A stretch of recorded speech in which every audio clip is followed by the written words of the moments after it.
Hello everyone, welcome back to Magnet Brains. This is Swati, your communication coach, and once again you all are welcome to Spoken English course for basic level. Now here we are going to continue with vocabulary building, जहाँ पे हम देखने वाले हैं day 14 के words क्या हैं.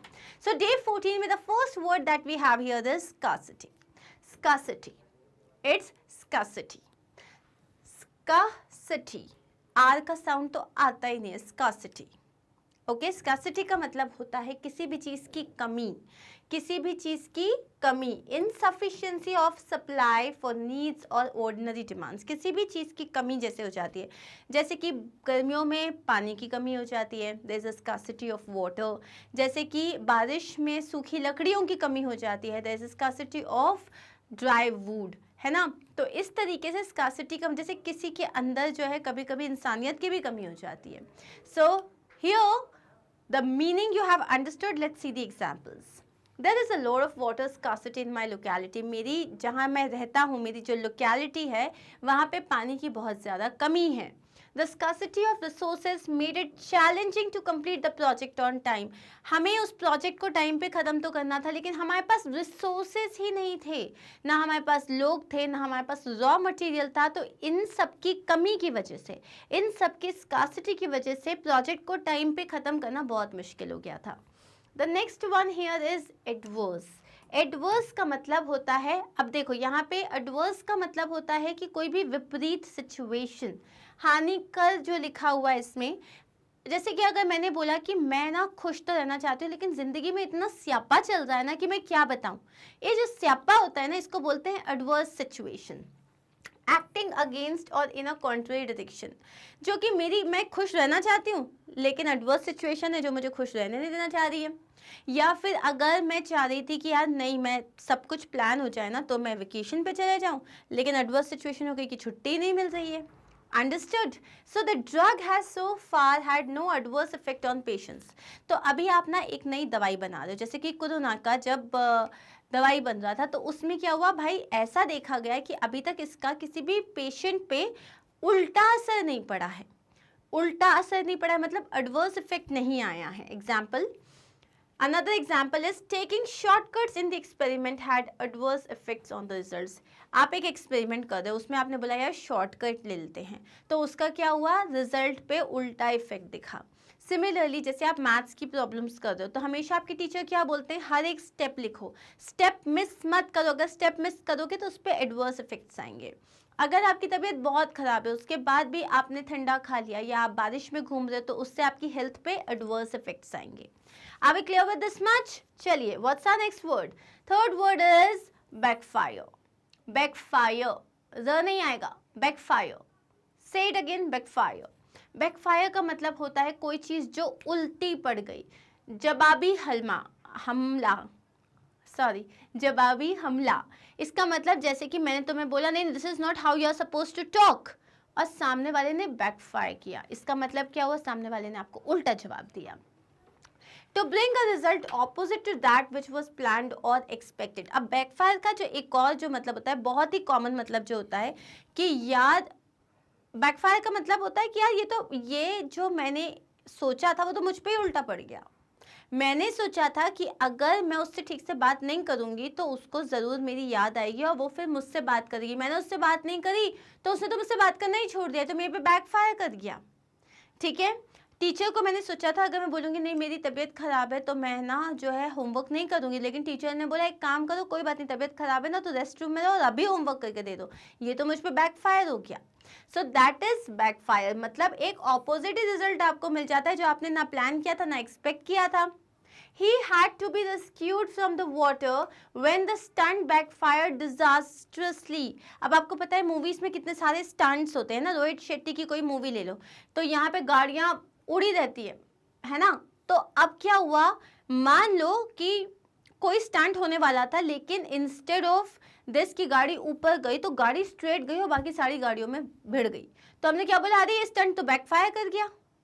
Okay यहाँ पे है कि जो पर्सन जो था, जो ये स्टंट कर रहा था, उसको तुरंत पानी से रेस्क्यू करना पड़ा. क्यों? क्योंकि स्टंट ने बैकफायर कर दिया था. His attempt to impress her with a grand gesture backfired spectacularly. मतलब उसने सोचा वो उस लड़की को किस तरीके से इम्प्रेस करेगा, कुछ उसके लिए बड़ा करेगा, लेकिन उसने जब वो किया तो वो तो उल्टा ही पड़ गया, वो इंस्टेड अपसेट हो गई। सो उसका जो अटेम्प्ट था, उसकी जो कोशिश थी to impress her with a grand gesture. Grand gesture का मतलब होता है जब आप कुछ बहुत बड़ा करते हो सामने वाले के लिए, जैसे आपने सामने वाले के लिए एक पूरी कार में बलून्स भर दिए, and also this is a grand gesture. Backfired spectacularly का मतलब होता है देखने लायक था, कि जिस तरीके से वो बैकफायर गया ना, वो एकदम देखने लायक था। Bandit, the next word is bandit, जिसका मतलब होता है डाकू। सो एग्जाम्पल देखते हैं। The bandit surrendered before the police. जो बैंडिट था उसने भैया पुलिस के सामने हाथ जोड़ लिए, सरेंडर कर दिया, मतलब हार मान ली। और ये पुलिस नहीं है, पुलिस है, police. The bandit fled with the loot before anyone could catch him. जो bandit था, जो डाकू थे, वो पूरा जो चुराया हुआ माल लेके भाग गए इससे पहले कि कोई उनको पकड़ पाता। And the last word is blunder. Guys, understand, blunder का मतलब होता है बहुत बड़ी गलती। लेकिन जब तुम बोलते हो मुझसे ब्लंडर मिस्टेक हो गई, तो तुमसे बहुत बड़ी गलती हो गई। Wrong, right? Doesn't sound right. So blunder का मतलब होता है a big mistake. What you did is a blunder. जो तुमने किया है ना, वो छोटी मोटी मिस्टेक नहीं है, वो एक ब्लंडर है। He saw, अब यहाँ पे भी ब्लंडर में आपका र का साउंड नहीं आएगा, ठीक है? Blunder. He saw he had made a blunder and so he hastened to explain it away. उसने देखा कि उससे बहुत बड़ी गलती हो गई है, तो hasten का मतलब होता है जल्दबाजी करना, तो वो explanation देने लग गया, जल्दबाजी में explanation देने लग गया। Now what is the idiom? The idiom is all ears, मतलब जहाँ पे आप सुनने के लिए बिल्कुल ready हो। Come on, tell me, how did your trek go? I'm all ears to you. मतलब मैं तुम्हारी पूरी बात सुनना चाहता हूँ। Eager to listen to what someone has to say. अगर मैं क्या तुम जो बोलना चाहता हो उसको सुनने के लिए मैं बहुत ही ज़्यादा eager हूँ, बहुत ही ज़्यादा interested हूँ, तो बोलते हैं oh my God, tell me what happened? I'm all ears to you. मतलब मैं तुम्हारी पूरी बात सुन रही हूँ और मैं बहुत ज़्यादा interest के साथ सुन रही हूँ।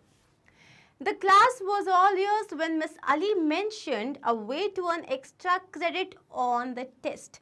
जैसे ही मिस अली ने बोला कि आपको टेस्ट में एक्स्ट्रा नंबर्स मिलने का भी एक तरीका है, तो पूरी क्लास कान लगा के सुनने लग गई।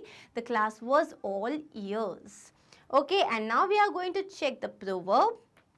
Two wrongs don't make a right. तुम्हें किसी ने थप्पड़ मारा, तुमने भी जाके उसको उतनी जोर से थप्पड़ मार दिया, इससे तुम सही नहीं हो गए, है ना? इससे तुम सही नहीं हो गए। किसी ने तुमसे झूठ बोला है, किसी ने तुम्हारे साथ कुछ गलत किया, तुमने एग्जैक्टली वैसा ही उसके साथ गलत कर दिया, तो इससे तुम सही नहीं हो गए। Two wrongs do not make a right, इसका मतलब होता है किसी के रॉन्गफुल एक्शन की वजह से आपने उसके साथ गलत किया, तो ये कोई जस्टिफिकेशन नहीं है, मतलब ये कोई तरीका नहीं है। दो गलत चीज़ें मिलके एक सही नहीं बनता है। एग्जाम्पल देखते हैं। यू शुड नॉट हिट हर, तुम्हें उसे मारना नहीं चाहिए क्योंकि शी हिट यू, उसने तुम्हें मारा इसलिए तुम्हें उसे मारना नहीं चाहिए, because two wrongs do not make a right. ये बहुत ही प्यारा प्रोवर्ब है, इसे आप बिल्कुल यूज़ कर सकते हो। जैसे कि आप जो है मुझे उससे कंपेयर मत करो, वो अलग है मैं अलग हूँ, लेकिन अगर मैंने उसकी मतलब आप भी वही गलती मत करो जो उसके पेरेंट्स ने करी। Two wrongs do not make a right. Okay, and that is it for the day. Thank you so much guys. words बहुत easy थे and idiom and proverb तो बहुत ही interesting थे जो आप कहीं पे भी use कर सकते हो. So what are you waiting for now? Quickly create the sentences, share them with me. Link is there in the description box and that is it. So कोई भी और doubt है अगर आपको तो आप comment section में लिख सकते हैं. आपको पता है कि I check all your comments. मिलते हैं बहुत जल्दी हमारे नेक्स्ट सेशन में, तब तक के लिए खुश रहिए, मुस्कुराते रहिए और अपना ख्याल रखिए। बाय।